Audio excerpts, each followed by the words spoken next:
5장 15절부터 23절입니다. 출애굽기 5장 15절 말씀부터 23절까지 우리 찾으셔서 한 절씩 교독합니다. 출애굽기 5장 15절. 이스라엘 자손의 기록원들이 가서 바로에게 호소하여 이르되 왕은 어찌하여 당신의 종들에게 이같이 하시나이까?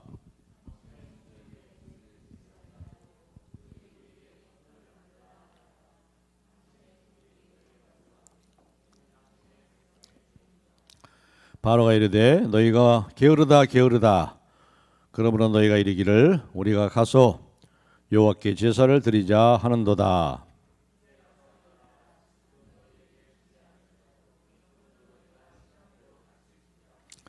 기록하는 일을 맡은 이스라엘 자손들이 너희가 매일 만드는 벽돌을 조금도 가마지 못하리라 함을 듣고 화가 몸에 미친 줄 알고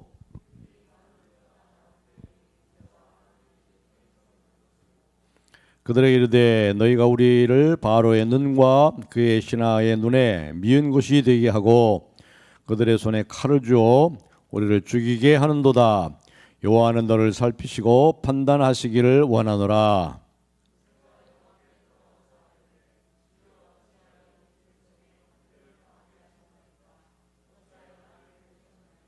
다 같이요. 내가 바로에게 들어가서 주의 이름으로 말한 후로부터 그가 이 백성을 더 학대하며 주께서도 주의 백성을 구원하지 아니하시나이다. 아멘. 모세에 대한 연속 설교 여덟 번째 시간으로 사명자에 가는 길 두 번째. 지난주에도 사명자에 가는 길에 대해서 그런 제목으로 말씀을 나눴죠. 오늘은 사명자에 가는 길. 하나님께서 어떻게 일하시는가? 하나님 일하시는 방법을 우리가 잘 알아야 일하시다가 지치지 않아요. 일하시다 포기하지 않습니다. 하나님의 일, 하나님 맡기신 일들을 우리가 하다가 낙심되지 않도록 하나님은 어떻게 일하시는가를 잘 알아셔야 되겠죠. 오늘 그 문제를 생각합니다. 지난주에는 이 사명자에 가는 길에 대해서 그 피난편한 얘기를 우리가 생각했죠. 이 하나님께서 모세를 부르시고 이제 모세가 그 아내 시포라와 함께 두 아들과 함께 이제 갑니다. 애굽땅에서 가다가 이제 하룻밤에 이제 모텔에서 이제 쉬게 됐어요. 근데 갑자기 그 밤에 하나님께서 갑자기 모세를 습격한 거예요. 갑자기 모세를 습격해가지고 모세를 죽이려고 그럽니다. 그러니까 모세는 갑자기 이 치명적인 이란 증상을 입고 말이죠. 어떻게 할 바를 모르는 거야. 비명 속에 신음 내리면서 말이죠. 죽어이 경각에 달려있는 순간에 그 안에 시포라가 둘째 아들 엘리에셀의 그 표피를 잘라가지고 모세 발에 댔죠. 그렇게 할 때 5장 26절에 우리가 생각하다시피 5장 26절 보시면 여호와께서 그를 놓아주시니라. 벌써 그렇죠? 놓아주셨다고 그랬어요. 죽이시려고 습격했는데 그 이제 포피를 보시고 그를 놓아주시니라. 그때 시포라가 피난편이라 하면 할례 때문이었더라. 피난편, 당신은 나의 피난편이요. 피를 흘리게 하는, 피를 기었고 피를 보게 하는 그러한 남편이요. 또 당신이 믿는 신은 피를 보게 하고 이것이 그렇게 중요합니까? 하면서 그 아들 엘리에셀의 포피를 잘라서 이 모세의 발에 대게 하니까 그때 하나님께서 그때서야 이 모세를 놓아주는 이 장면을 가지고 우리는 여러 가지를 우리가 적용해봤죠. 모세의 가정생활이 순탄치 않았구나 하는 것을 우리가 알 수 있습니다. 모세 가정생활이 순탄치 않았어요. 평탄하지 않았습니다. 이 일로 인해서 어떻게 됐죠? 모세와 완전히 등을 돌리고 이 시포라는 결별했습니다. 모세를 따라가지 않았습니다. 두 아들과 함께 돌아왔죠. 그러니까 그 당시까지만 해도 모세가 정말 그 모세의 하나님 어떤 하나님이요? 아브라함의 하나님이요, 이삭의 하나님이요, 야곱의 하나님, 온 우주를 창조한 하나님, 온 인류를 구원하실 그 온 우주의 하나님이라는 그 하나님을 만나고 그 신앙이 말이죠. 이 부족신으로부터 여전히 이 십보라는 부족신이에요. 미디안의 신에 사로잡혀 있고 자기 남편도 모세가 섬기는 신이 자기의 섬기는 신과 똑같다고 생각했습니다. 그러나 이제 모세가 하나님을 만난 이후에 호렙산에서 하나님을 만난 이후에 그 신앙관이 완전히 달라졌죠. 그래서 신앙이 어디 됐어요? 신앙이 중심이 됐어요. 신앙이 액세서리가 아닙니다. 신앙이 액세서리가 아니죠. 신앙이 중심이 됐어요. 신앙이 전부가 됐어요. 신앙의 전부가 됐습니다. 그렇기 때문에 하나님이 그게 전부입니다. 하나님이 전부입니다. 가족보다도 하나님이 앞서요. 하나님 앞서 갑니다. 예수님께서 그랬죠. 나보다 아내나 남편이나 자녀나 그 어떤 것을 더 사랑하는 자는 내 제자가 될 수 없고 누구든지 자기 십자가를 지고 나를 따르지 아니하는 자는 결코 하나님 나라에 이룰 수 없다. 그 말씀했습니다. 그렇습니다. 우리 여기서 두 가지를 생각했죠. 첫 번째로는 하나님께서는 하나님의 거룩과 하나님의 영광을 하나님이 가장 사랑하는 모세의 생명보다 더 중하게 여기신다. 할례를 행하지 않으면 내 백성 가운데서 끊어진다고 분명히 창세기 15장 13절에 말씀했어요. 그 이후에 하나님의 거룩한 약속의 말씀, 하나님의 거룩성, 하나님의 영광을 모세가 가장 하나님이 사랑하시는 모세의 생명보다도 더 중하게 여기시는 하나님, 그 하나님에 대한 우리가 경외심을 가지고 하나님을 대하고 섬겨야 되죠. 하나님은 참으로 두려워할 분이라는 겁니다. 하나님은 우리가 너무 가까이에서도 안 되고 너무 멀리에서도 안 되고 요즘 사회적 거리라 그랬는데 우리가 하나님과 적당한 거리를 둬야 되는 거예요. 하나님은 하나님의 거룩과 하나님의 영광을 저와 여러분보다 더 사랑하시고 더 중하게 여기신다 하는 것을 기억하십시오.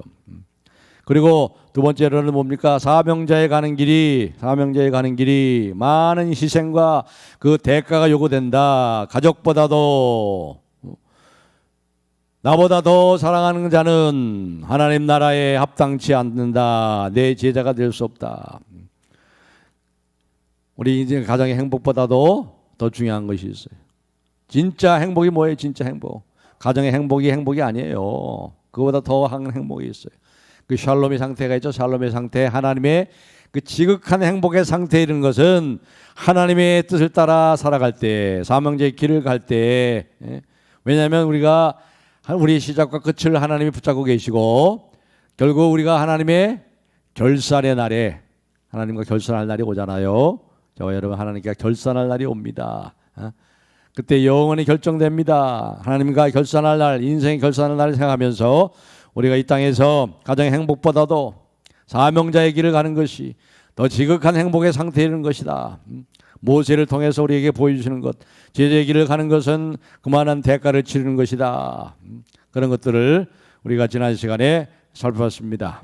오늘도 그러한 맥락에서 오늘 하나님께서 어떻게 일하시는가, 이 사명자의 길이 이렇게 어떻게 일하시는 하나님을 따라 우리도 어떻게 그 사명자의 길을 끝까지 갈 것인가 하는 얘기를 오늘도 이 말씀을 통해서 생각하려고 합니다.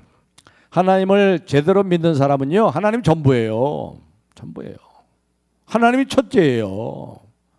우리가 그렇게 찬송하죠. 주 예수보다도 더 귀한 것은 없네. 입술로만 하는 게 아니에요. 정말 예수보다 더 귀한 것이 없어요. 예수님을 가장 보배로운 분으로 모시고 믿고 사는 것이 진짜 예수를 믿는 거예요. 바꿀 수가 없어요. 그 예수님과 바꿀 수가 있는 것이 없어요. 자기 아내도 자기 가족도 자기 가정의 행복도 주 예수님과 바꿀 수 없는 거예요. 주 예수보다 더 귀한 것은 없네. 왜요? 예수님을 믿는 사람들에게는 예수님이 전부입니다. 모든 것이 되는 거예요. 말만 입술로만 모든 것이 아니에요. 그분이 우리의 모든 것이 되는 거예요. 참된 믿음하고 미신적인 믿음의 차이가 뭔지 아십니까? 참된 믿음은 그 중심이 어디에 있습니까? 미신적인 믿음은 그 중심이 어디에 있어요? 자기 행복, 자기 소원 성취, 자기의 욕망, 자기의 꿈을 이루고 자기의 성을 쌓는 것. 이게 미신적인 믿음의 중심에 있는 거예요. 자신의 뜻과 자신의 욕망과 꿈을 이루는 것이 자신의 믿음의 중심에 있는 것이 이게 미신적인 신앙인 거예요. 그러나 참된 믿음은 하나님이 중심입니다. 하나님 중심. 하나님 중심. 하나님의 중심이 돼서 하나님이 모든 것이 돼서 하나님의 뜻과 하나님의 계획을 이루는 것이 믿음의 참된 목표가 되는 거예요. 모세가 호렙산에서 하나님을 만난 이후에 미신적인 신앙에서 이제 참된 믿음으로 이제 서서히 바뀌어지기 시작합니다. 이행되기 시작합니다. 하나님은 어떤 부족 신이 아니요 히브리의 신만이 아니요 하늘과 땅과 온 우주의 창조자요 온 우주의 신이요 온 인류를 구원하시는 유일하신 하나님 것을 이 모세가 깨달아가기 시작합니다. 근데 이게 믿음이 이런 믿음이요 한순간에 이루어지는 게 아니에요. 한순간에 완전해지는 건 아닙니다. 보이지 않는 하나님의 그 하나님을 만나서 그 하나님을 인정하고 그분의 뜻을 찾고 그분을 경험하고 우리의 삶 속에서 아 하나님이 이렇게 살아계시구나, 하나님이 과연 나와 함께 하시구나, 나를 도우시는구나, 하나님이 하시는구나 하는 것을 서서히 이제 깨닫게 되는 것입니다. 완전한 믿음에 이른다는 건 불가능해요. 우리가 완전한 믿음에 이른다? 그렇지 않아요. 우리는 믿음이 자꾸 흔들리잖아요. 믿음이 흔들리고 믿음이 연약해지기도 하고 말이죠.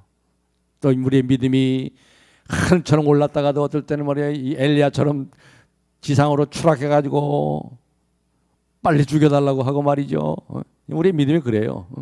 그러니까 완전한 믿음에 이르는 것은 불가능한 겁니다. 하나님의 뜻에 온전히 일치돼서 그분의 뜻을 이루기 위해서 흔들리지 않는 그 믿음을 갖고 사는 것은 새 하늘과 새 땅이 이 땅에 임할 때 우리가 이 부활에 참여한 이후에 그때에서나 이제 완전히 가능한 거죠. 그 이전까지는 우리가 완전한 믿음에 이르지 못합니다. 거리가 있어요. 거리가 있어요.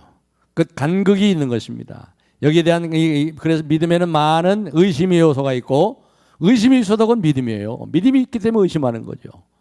갈등이 있은 것입니다. 믿음이 또 낙심하기도 합니다. 그러나 그 거리를 그 간극을 자꾸 좁힐 수 있도록 할 수 있는 것 하는 것 이게 바로 영성이라는 거죠. 영성. 그 간격을 얼마나 빨리 좁히는가 이것이 영적으로 성장하는 거죠.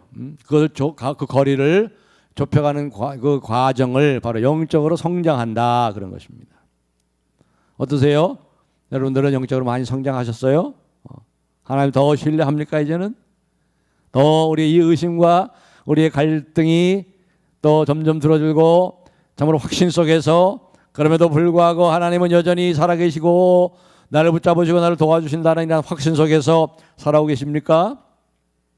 네, 그렇게 여러분의 믿음이 많이 성장하길 바라요. 그 성장하기 위해서 믿음은 들음에서 나고 들음은 하나님의 말씀으로 말미암느니라.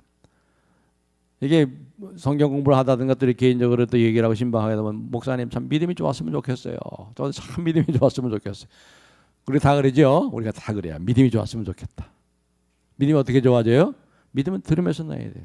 하나님의 말씀을 자꾸 들으세요. 듣는 데서 나는 거예요. 믿음은 들으면서 나며 들음은 여호와의 말씀으로 말미암느니라. 모세가 이제 아론과 함께 그 형 아론과 함께 이제 이집트로 왔습니다. 하나님의 뜻과 계획을 위해서 헌신하는 이제 큰 발작을 뒤졌습니다. 그러나 아직도 이 모세는 아직도 미숙한 믿음의 단계에 있습니다. 하나님의 뜻을 따라서 그분의 계획을 이루기 위해 헌신하는 삶이 어떤 것인지, 하나님은 그런 사람을 통해 어떻게 하나님께서 일하고 계시는지, 그 일 앞에 무엇이 놓여 있는지 하나씩 하나씩 이제 배워야 되는 큰 첫걸음을 뒤졌어요. 근데 첫걸음은 참 좋습니다. 이제 모세와 아론이 이스라엘 장로들 다 불러 모았습니다. 그리고 모세가 하나님 만난 그 이야기, 하나님께서 주신 그 복스러운 말씀, 이제 이집트에서 너희들의 고통을 돌아보시고 우리를 구원하시고 약속의 땅에 이르게 하신다.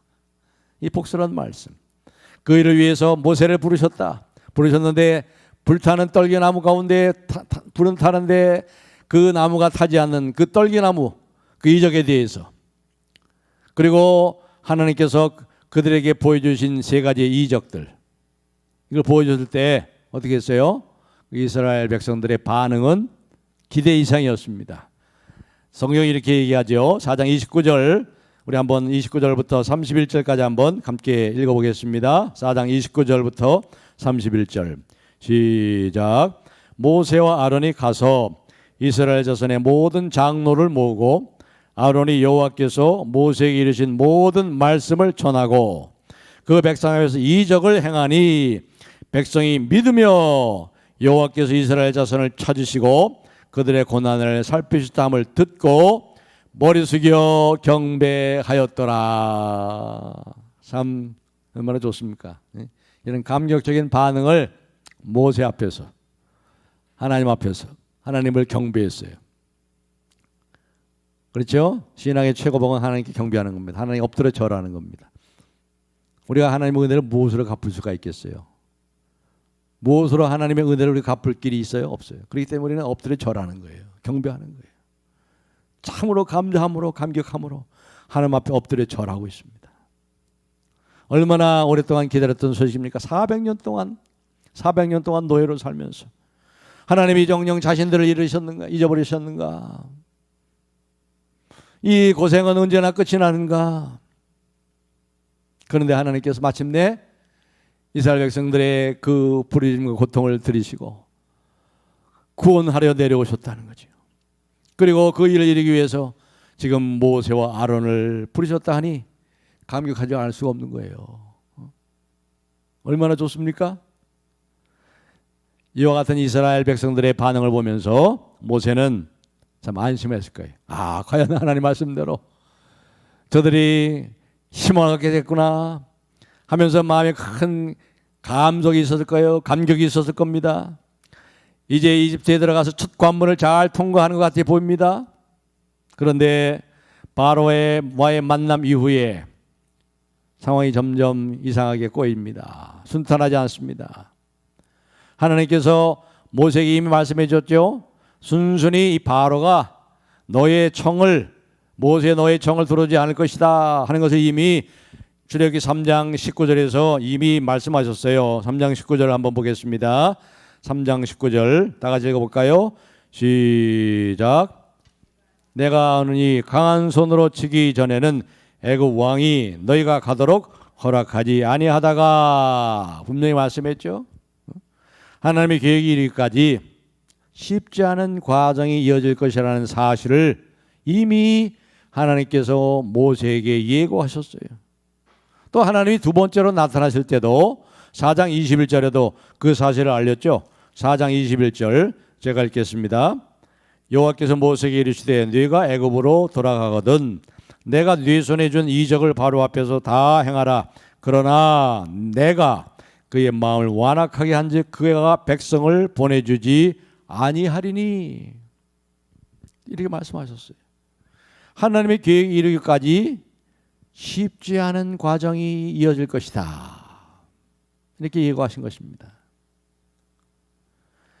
다시 말해서 모세는 하나님의 부르심을 따른 일에 어느 정도 난관이 있을 것이라는 것은 염두에 뒀을 거예요.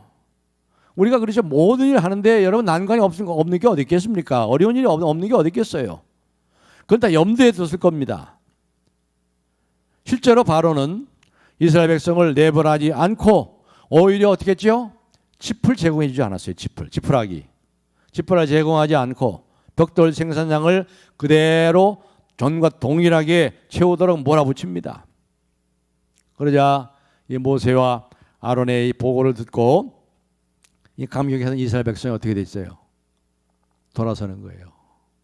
모세와 아론을 향해서 원망하고 분노를 퍼붓습니다.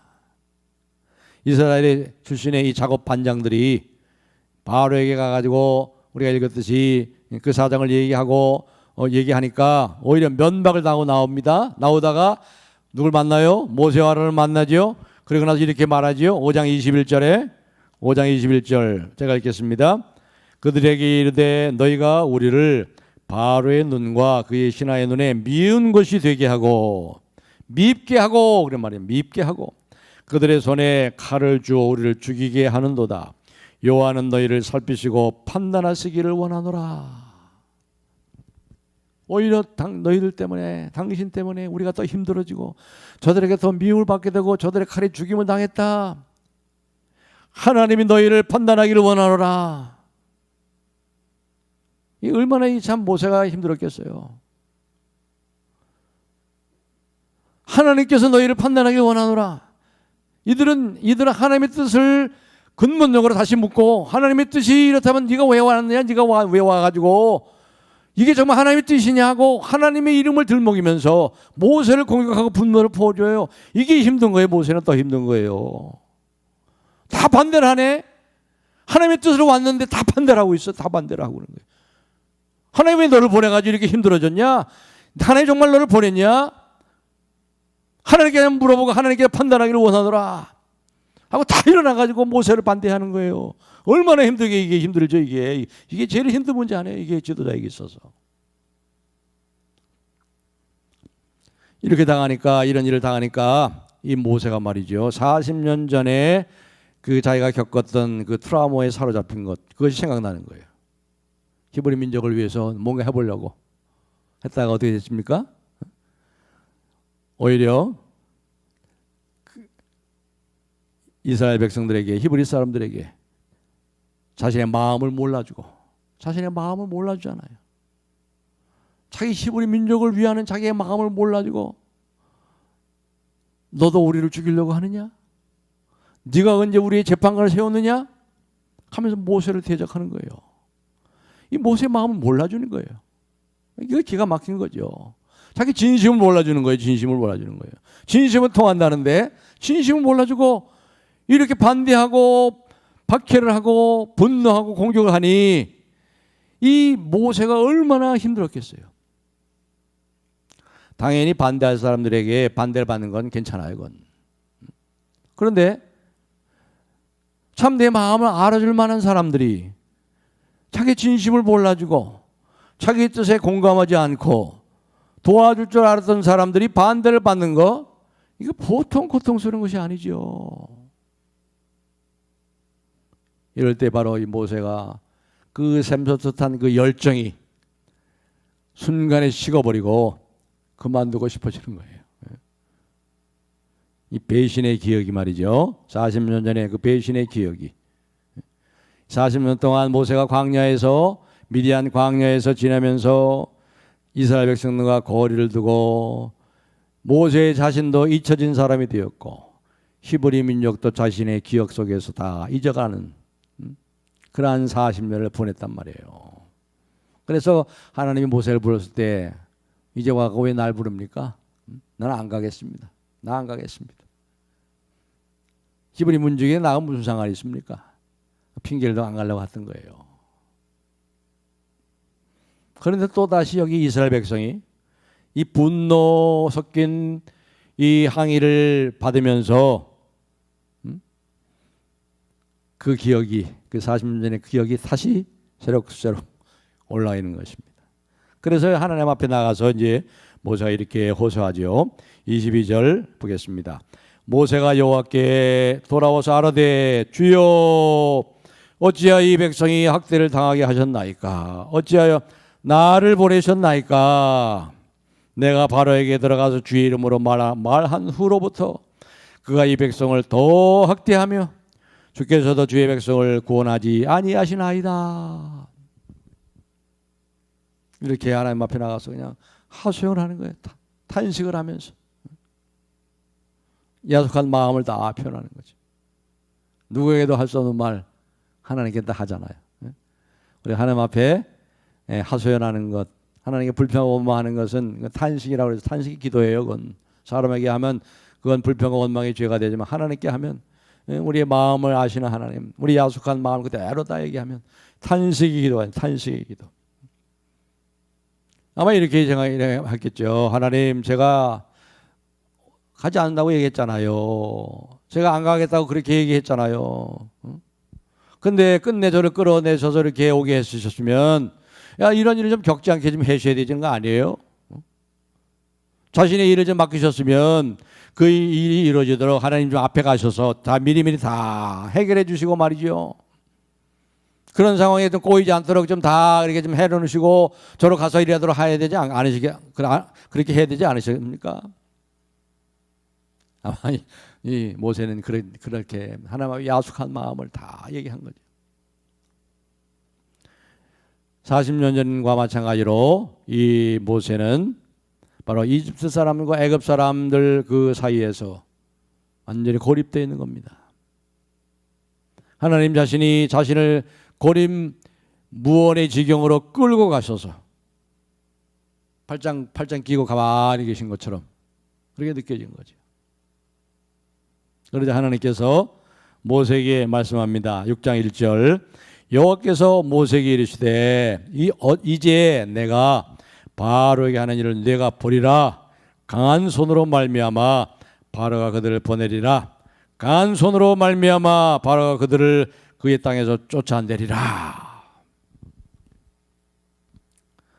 이렇게 말씀하시면서 하나님께서 이제 이 모세에게 그 언약의 하나님으로서 이스라엘 백성들에게 아브라함의 하나님이요 이삭의 하나님이요 야곱의 하나님으로서 약속하신 대로 언약하신 대로 이루시는, 그래서 이집트에 반드시 끌어내서 내가 강한 손으로 내가 너희를 이끌어내서 적과 끓이는 땅으로 반드시 인도할 것이다.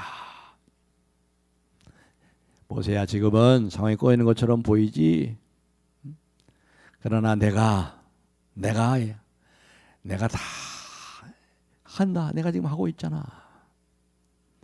내가 나의 신실함을 너는 믿어라.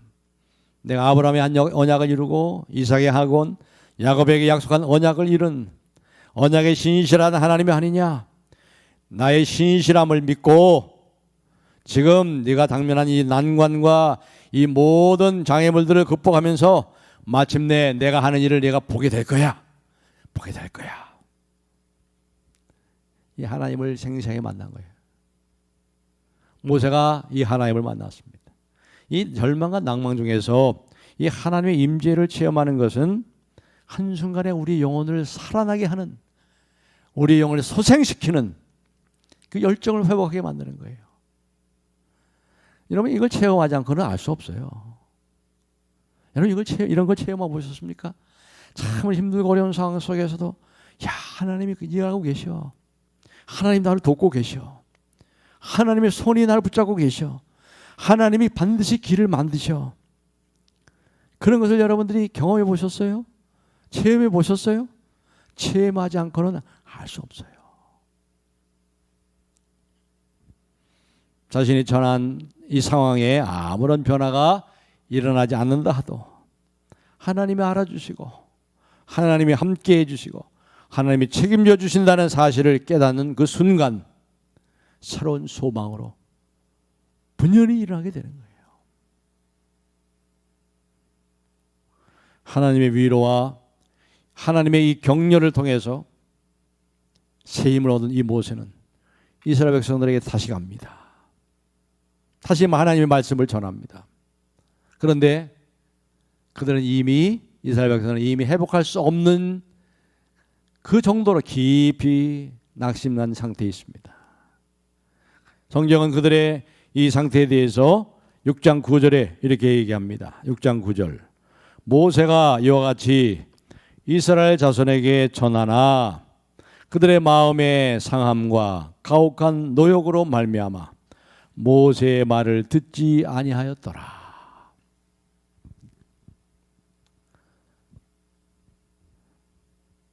모세 말에 귀에 들어올 리가 없죠. 이게 참 힘든 거죠. 이게 모세는 그것을 체험했어요. 하나님의 임재를 직접 체험했습니다. 그래서 믿음을 회복하고 열정을 회복하고 다시 소망을 회복했어요. 그런데 이스라엘 백성은 그렇지 않은 거예요. 모세의 말이 귀에 들어올 리가 없는 거예요. 우리는 여기서 우리 하나님이 일하시는 방법을 한번 배워야 돼요. 하나님의 역사 속에서 일하시는 방법을 우리가 여기서 배워야 됩니다. 하나님 누구를 통해서 일하세요? 하나님의 뜻을 찾고 하나님의 뜻에 하나님의 계획을 이루기 위해서 헌신하는 사람을 통해서 일하십니다. 물론 하나님께 기적적인 방법을 통해서 일을 하시는 경우도 있어요. 그러나 그건 아주 예외입니다. 그건 아주 예외예요. 구약의 모든 이 하나님의 사람들 보면은요, 하나님께서 자신의 계획을 이루기 위해서 누가 나를 위해서 갈고 내가 여기 있사오니 나를 보내소서 그랬잖아요. 하나님이 자신의 계획을 이루시기 위해서 모세에게 나타나서 부르셨죠. 그리고 모세가 자신은 그 사명을 감당할 수 없다고 처음에는 계속 핑계댔어요. 계속 거절했어요. 거듭 회피했습니다. 거부했을 때 하나님은 어떻게 했어요? 계속 인내심을 가지고 계속 모세를 설득했습니다. 모세가 스스로 선택하고 스스로 결심하고 헌신하고 행동하기를 원할 때까지 하나님은 모세를 설득했어요. 우리가 이 모세뿐만 아니라 기드온에서도 보고 있잖아요. 기드온을 통해서도 기드온 사사가 핑계댔잖아요. 안 간다고. 내가 뭐길래 갑니까? 표적을 보여달라고. 양털 표적을 보여줬죠. 또 한 번의 표적을 보여줬죠. 그러면서도 계속해서 설득합니다. 그래도 네가 나를 믿지 못하니? 그래도 네가 두렵고 뭐 가지 못하겠냐? 그래, 내가 또 보여줄게. 내가 너와 함께한 걸 또 보여줄게. 계속 하나님은 또 설득하고 인격적으로 계속해서 스스로 결심하고 스스로 헌신할 수 있도록 계속해서 하나님은 이 모세와 씨름하시고 설득하셔서 모세의 그 응답을 기다리고 계시는 거예요. 결국 모세가 어떻게 됐어요? 하나님의 부르심을 받았잖아요. 받아들였잖아요. 하나님께서 이렇게 그분의 계획과 그분의 뜻에 헌신하는 사람들을 통해서 그의 뜻에 거부하고 그분의 계획을 방해하는 사람들 가운데서 일하신다는 것입니다.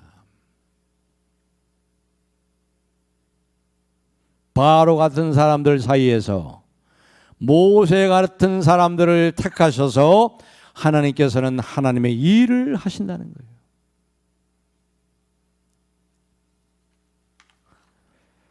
이런 까닭에 하나님의 뜻을 찾고 하나님의 계획을 이루기 위해서 헌신하는 사람들은 그분의 뜻을 이루기까지 얼마나 많은 어려움을 겪겠어요. 생각을 해보세요. 얼마나 많은 반대와 얼마나 많은 장애를 만나겠습니까? 더구나 이 세상에는 하나님을 인정하고 그분의 뜻을 따르는 모세 같은 사람보다도 그것을 거역하고 반대하고 박해하는 바로 같은 사람들이 더 많아요. 더 많아. 심지어 교회 안에도 우리가 아까 살펴봤듯이 이스라엘 백성들이 하나님께서 판단하시기를 원하노라. 이러니까 얼마나 힘들겠어요. 이러니까.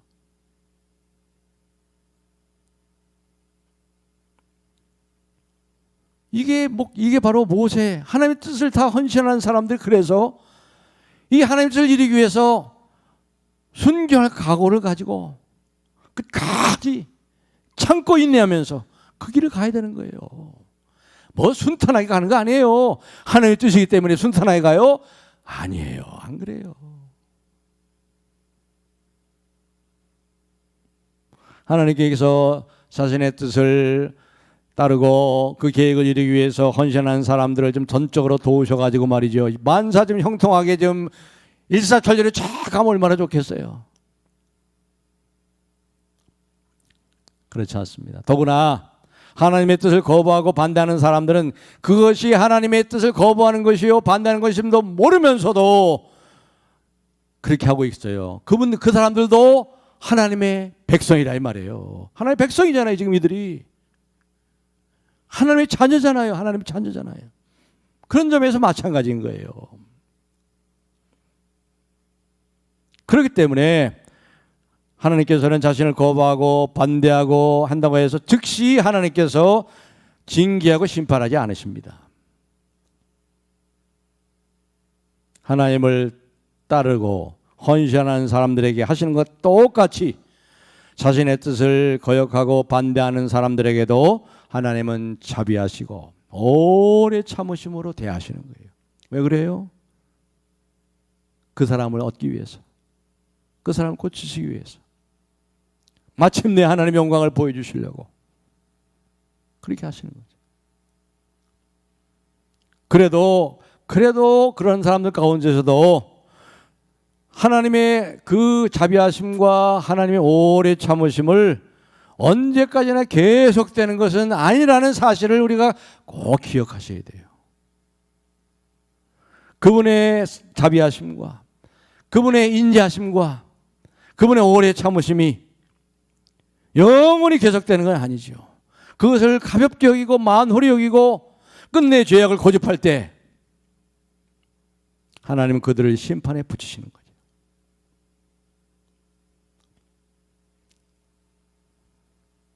그렇습니다. 바로 같은 사람들이 뜻을 돌이키고 하나님의 뜻을 따르기까지, 그래서 하나님의 뜻에 헌신하고 순종하고 그 뜻을 이루기 위해서 가는 사람들은 때로 그래서 오해를 받고요, 그리고 거부를 당하고 미움을 받습니다. 박해당하고 심지어 순교를 당하기도 하는 거예요. 그렇게 해서라도 하나님께서 한 사람이라도 더 건지시고 그들이 다 돌이키고 주님 앞에 돌아오도록 마침내 하나님의 영광을 받으시기 위해서.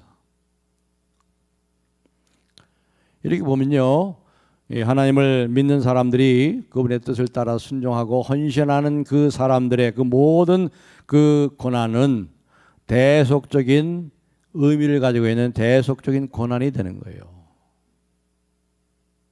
그렇죠? 그들 중에 한 사람이라도 건지시기 위해서 하나님께서는 오래 참고 기다리시고, 그리고 헌신하는 사람들은 그러한 고난을 겪게 되는 것입니다.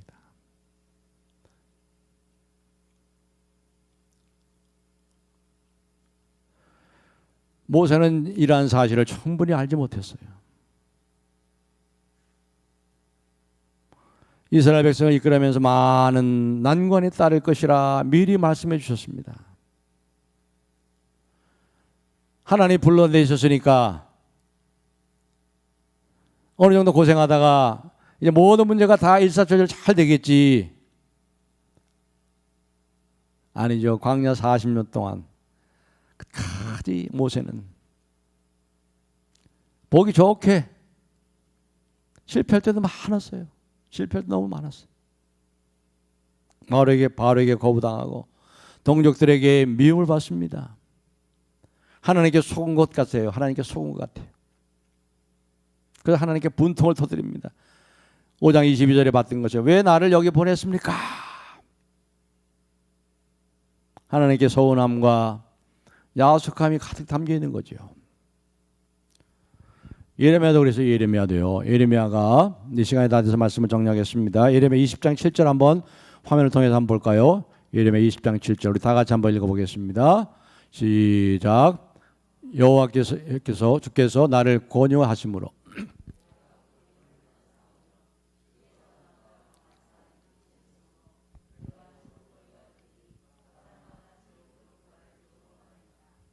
아멘. 근데 여기 보면 무슨 말인지 잘 이해가 안 되시죠? 여호와의 주께서 나를 권유하심으로 하는데 권유하신 게 뭐예요? 원래 이 권유하심이 그게 아니고 이 NIV 성경이 구약 성경을 제일 잘 번역한 거거든요. 이게 우리가 성경이 번역 성경이기 때문에 꼭 저렇게 개역 개정판을 따라 읽으면은 또 이해가 안 될 때는요, 영어 성경도 보시고 또 개역판도 보시고 현대인의 성경, 또 쉽게 번역된 성경을 보는 게 좋아요. 거기 영어 성경 NIV 보시면 뭐라고 그랬냐면은요, Oh Lord, you deceived me. 오 주님, 당신이 나를 속였습니다. I was deceived. 나는 속았습니다. 하나님, 당신 나 속였군요. 나 속았습니다 하는 거예요. 예레미야를 부르실 때 가라. 가서 네 말을 내 말을 다 전해라. 그들이 내 말을 들 것이다. 그런데 내가 너의 편이 되주마. 그런데 하나님 예레미야 편이라고 하는데 말이죠, 하나도 안 들어. 예레미야 말을 안 들어. 하나도 안 들어요. 오히려 거짓 선자 500명이 넘는 거짓 선자 말을 쫓아가고 있어요. 예레미야 혼자만 그냥 외롭게 전하다가 결국 순교하잖아요. 순교. 하나님, 오 하나님, 하나님 나를 속였습니다. 나는 당신에게 속임 당했습니다. 이런 심정인 거예요. 피 맺힌 한이 있는 거죠. 이게 바로 신앙 이 사명자들이 가야 되는 길이에요. 여러분이 믿음으로 살면요, 그렇게 그런 길을 가야 돼요. 그런 시험들이 있어요. 우리가 하나님의 길을 가면서 믿음으로 살면서 무엇을 기대하고 무엇에 대비해야 되는지를 잘 우리가 이러한 사건을 통해서 우리가 미리 대비를 하고 준비를 해야 돼요.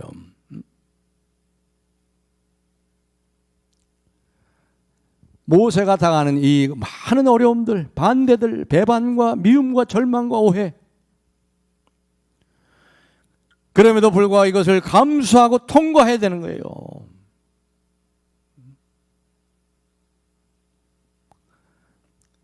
하나님께서는 그런 모세를 다독이시잖아요. 하나님 다독이시잖아요. 그래도 하나님이 계시니까 가는 거예요. 모세가 하나님 자기를 붙잡고 계시니까. 그를 다독이시면서 6장 2절부터 5절에 이렇게 말씀하죠. 6장 2절, 하나님 모세에게 말씀하여 이르시되 나는 여호와니라. 내가 아브라함과 이삭과 야곱에게 전능의 하나님으로 나타났으나 나의 이름을 여호와로는 그들에게 알리지 아니하였고 가나안 땅 곧 그들이 거류하는 땅을 그들에게 주기로 그들과 언약하였더니 이제 애굽 사람이 종으로 삼은 이스라엘 자손의 신음소리를 내가 듣고 나의 언약을 기억하노라. 전능의 하나님 엘샤다이로 나타났지만 이제는 언약의 하나님으로, 언약의 하나님, 신실한 약속을 이루시는 하나님, 그 약속을 내가 지킬 거다. 네가 반드시 고난과 이런 불편과 이런 많은 오해도 있겠지만 내가 반드시 그 약속을 지키니까 나를 믿고 신뢰하라. 네, 말씀 맺겠습니다. 사랑하는 성도 여러분, 하나님의 부르심을 받고 우리가 믿음으로 삽니다. 부르심에 합당한 생활을 합니다. 그렇게 하는데도 어려움이 많습니다. 그렇게 하는데도 오해를 당합니다. 많은 반대가 있습니다. 오히려 세상에서는 많은 환난을 당합니다. 그러나 우리가 편안하고 안락하고 아무 문제 없이 사는 것만이 하나님의 축복이 아닙니다. 그게 진정한 샬롬이 아닙니다. 하나님의 부르심을 이루기 위해서 어떨 때는 내가 손해를 봐야 되고 어떨 때는 내가 불편해지고 오해를 당하고 좌절하고 낙심하게 되고 박해를 겪을 수 있다는 사실을 잊지 마시기 바랍니다. 자랑거리가 많은 인생이 아니고 간증거리가 많은 인생이 되기를 바랍니다. 사도행전 9장 16절에 보시면 바울이 다메섹에서 하나님 만나가지고 이 눈이 어두워가지고 눈이 맹이 됐잖아요. 꼬꾸라져가지고 지금 있는데 그 다메섹에 아나니아를 보내잖아요. 제자 아나니아를 보내면서 뭐라고 얘기하십니까? 사도행전 9장 16절 15절 16절에 보시면은 주께서 이르시되 가라. 아나니아가 안 가라 그랬어요. 그 뭐 바울 알잖아요. 그 바울은요 하나님의 교회를 얼마나 핍박했는데요. 그 바울에게 내가 뭐 하러 갑니까? 하니까 예수님께서 뭐라고 그래요? 가라. 이 사람은 내 이름을 위하여 이방인과 임금들과 이스라엘 자손에게 전하기 위하여 택한 나의 그릇이라. 그가 내 이름을 위하여 얼마나 고난을 받아야 될 것을 내가 그에게 보이리라. 내 이름을 위하여, 하나님의 영광을 위하여 얼마나 고난을 받게 할 것을 내가 그에게 보이리라 그랬어요. C.S. 루이스가 한 말이 있어요. 고난의 무게는 영광의 무게와 같이 가는 거예요. 여러분 이 땅에 살면서 주님을 위해서 고난받는 만큼 여러분이 영광의 무게가 그만큼 더 커집니다. 예수 믿고 만사형통하고 행복하고 잘되고 그런 것만 추구하지 마세요. 예수 믿는 제자들은 안 그랬잖아요. 예수 믿는 제자들은 그렇게 안 갔어요. 많은 환난을 겪었어요. 그 환난 가운데서 기뻐하고 그 환난이 그들을 겪지 못했죠. 그 환난 중에서 하나님을 만나고 세상이 감당치 못하는 사람들이 되었어요. 이게 믿음의 길을 가는 사람이에요. 원래 인생에 사는 건 고난이잖아요. 인생에 살면 고난이지. 인생 60 넘으신 분들 다 알죠. 생상 사는 게 고난이에요. 힘든 거예요. 사는 게 고난이에요. 인생 고다. 불교 사람들 인생은 고다. 근데 주님을 위해서 고난받으면 얼마나 좋아요? 영광스러운 거죠. 믿음의 길을 가면서, 사명제의 길을 가면서. 그리고 그렇게 고난을 당하고 어려움을 당하고 오해를 당하고 미움을 당해도 낙심하지 마세요. 우리 고난의 무게는 영광의 무게가 비례합니다. 사명제의 길을 가는 사람들은 그걸 통해서 하나님이 대속적인 은혜를 통해서 나를 통해서 누군가 한 사람이 건짐받고 하나님을 더 알아가게 됩니다. 이러한 뜻을 이루기 위해서 가지